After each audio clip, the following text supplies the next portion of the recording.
நேயர்களுக்கு வணக்கம்.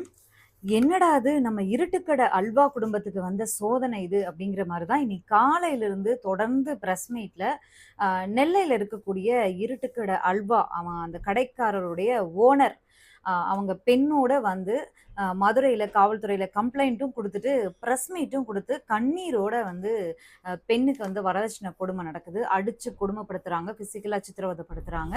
அ மருமகனுக்கு வந்து இன்னொரு பெண்ணோடு தொடர்பு இருக்கு. லிவிங்ல இருந்துட்டு டிஃபெண்டர் கார், அ பணம், நகையெல்லாம் கேட்டு ரொம்ப கொடுமைப்படுத்துறாங்க. இதை எல்லாம் தாண்டி இந்த ஃபேமஸான இருட்டுக்கடை அல்வா, இந்த கடையினுடைய இந்த பிராண்ட, இந்த கடைய உரிமத்த வந்து அவங்களுக்கு மருமக பேர்ல எழுதி குடுக்கணும் அப்படின்னு கொலை மிரட்டல் விடுத்துருவோம் அப்படிங்கிற அளவுக்கு வந்து டார்ச்சர் பண்றாங்க அப்படின்னு சொல்லி காவல்துறை கம்ப்ளைண்ட்டோட சிஎம் செல்லுக்கும் கம்ப்ளைண்ட் குடுத்துருக்காங்க. இது வந்து ஒரு பெரிய இஷ்யூவா வந்து இப்ப போயிட்டுருக்கு. இந்த விஷயம் தான் போயிட்டுருக்கும்போது, மதியத்தில இன்னொரு பிரஸ் மீட்டும் வருது. அவங்க மாமனார் தரப்புல இருந்தும், அந்த பெண் வீட்டார் பெண்ண வந்து கல்யாணம் பண்ணி குடுத்துருக்காங்க இல்லையா? அந்த பையன் மாப்பிள்ளை வீட்டு தரப்புல இருந்தும் பிரஸ் மீட் குடுத்துருக்காங்க. என்ன நடந்தது அப்படிங்கிறது தான் பார்க்க போறோம். வீடியோக்குள்ள போகலாம்.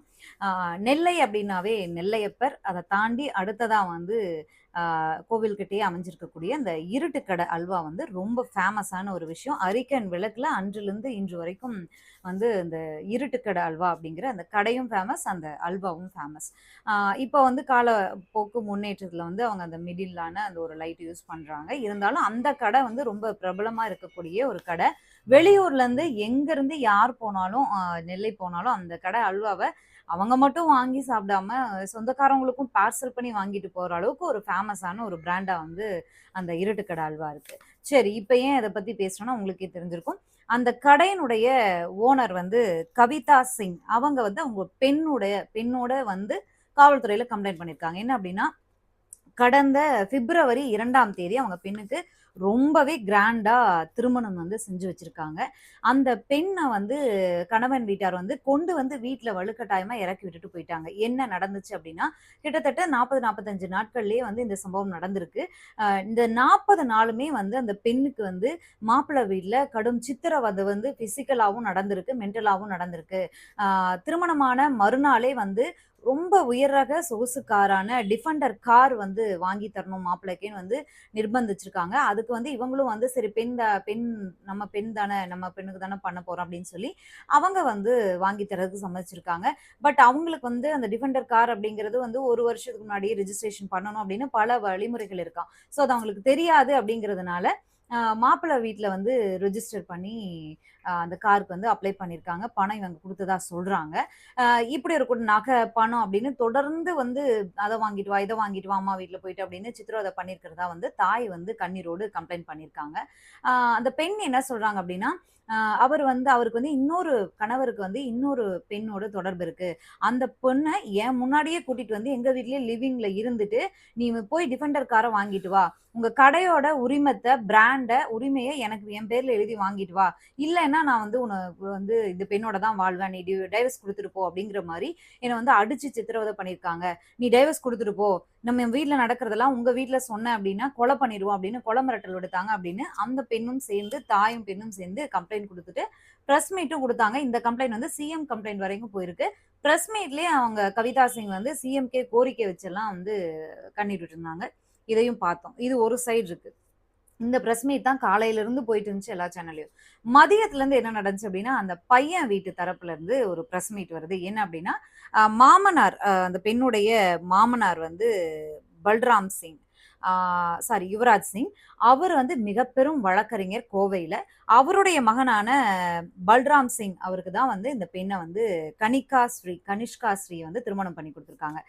தன்னுடைய 2 மகன்களையும் உட்கார வச்சுட்டு, மாஸ்க் போட்டுட்டு மாமனார் அந்த வழக்கறிஞர் யுவராஜ் சிங் வந்து பேட்டி குடுக்குறாரு. அவருடைய பேட்டியில எங்கேயும் அச்சத்தையோ, இல்ல கவனச்சிதறலையோ எதையுமே பார்க்க முடியல. ஒரு அட்வொகேட் அப்படிங்கிறது அவருடைய பேட்டியிலேயே உங்களுக்கே தெரிஞ்சிருக்கும்.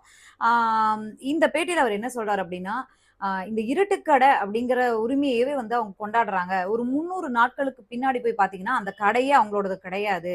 அந்த கடையோட ஒரிஜினல் ஓனர் வந்து சுலோச்சனா பாய் அப்படின்றவங்க. ஆ கடையுடைய உரிமையாளர். 70 வருஷமா அந்த கடைய பார்த்துக்கிட்டு இருந்தவர் வந்து ஹரி சிங் அப்படிங்கிற நபர்.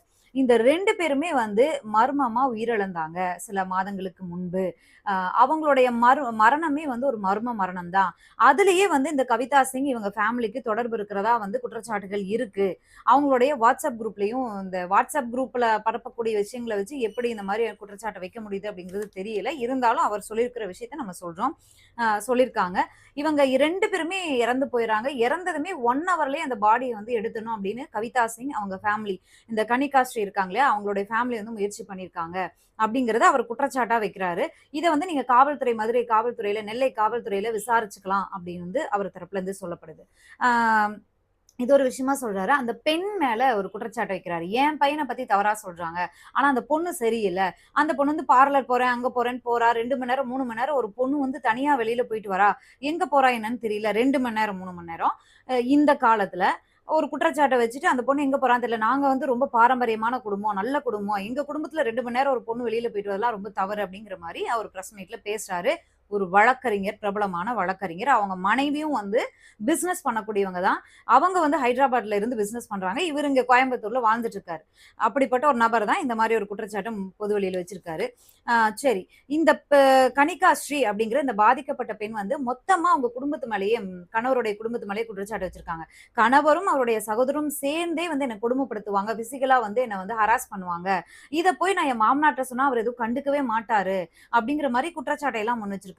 இவங்க வந்து இந்த பெண்ணுடைய கேரக்டரே சரியில்லைன்னு மாமனார் வந்து குற்றச்சாட்டு முன்வைக்கிறாரு. கணவன் அமைதியா இருக்காரு. ஆனா இந்த கணவன் வந்து 2 தினங்களுக்கு முன்பு வரைக்கும் அந்த பெண்ணிடம் பேச முயற்சித்திருக்காரு. அந்த பெண்ணோட கேரக்டர் சரியில்ல அப்படின்னா, அந்த கணவன் வந்து எப்படி சேர்ந்து வாழலாம், வா நீ அப்படின்னு சொல்லி எப்படி முயற்சி எடுப்பார் அப்படிங்கிறது ஒரு கேள்விக்குறி தான்.